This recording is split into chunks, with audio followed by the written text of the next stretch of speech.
we run. 2 is the So- international standard. True, but the formula is we can only run as fast as we could put heat back into the roller. So if we're asking the machine to heat up, and we see the roller going, we're asking the machine to heat up to 200 degrees, and we see it going 198, 197, 195, too fast. So the correct speed is maintaining the proper heat. Adjust the speed so that the set point temperature stays at what you want it to heat at. And what that means is we can only go as fast as the machine could put heat back into the roller from the loss of heat from the lamination. Okay? Make How sense? fast is that process too? Depends, because if I run in a sheet of newspaper, say I'm going to laminate 10 mil, 10 mil.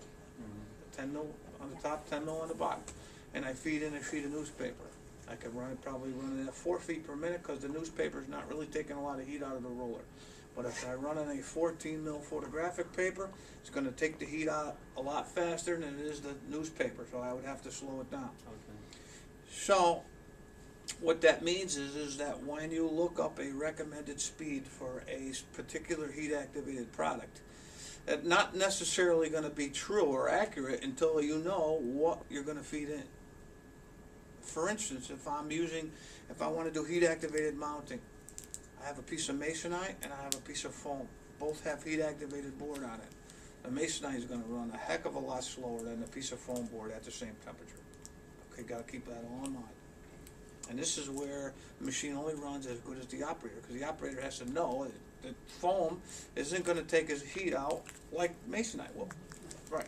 So are all these adhesives spec to a certain speed? No. No, that's what he just said. Yeah, no. The speed is going to be determined by the operator according to what he's feeding in. Okay. That's All right, at this point here, we're good so far. We have the machine threaded, Okay. but we haven't advanced any film to check for curl or wrinkles or setting the release liner, right? All right, so the release liner we want to have break on top of this bar to get the static out. We got the bar on, it's because we're going to feed the prints through, right? All right, here we go. So we're going to actually, pretty much like your car, we put it in drive first before we put the gas on. So you see I hit the button, no film is in advance until I hit the gas. I'm going to bring it up to 2 feet per minute. It's going to start turning. I'm going to put my hand on the take-up until that loop gets on the top of the bar.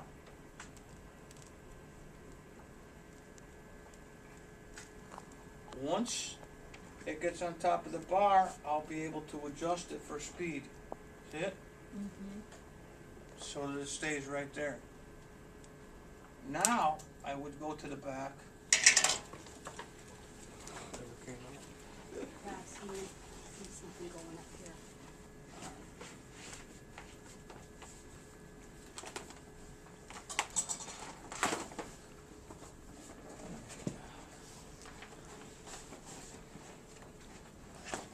Only happens in class.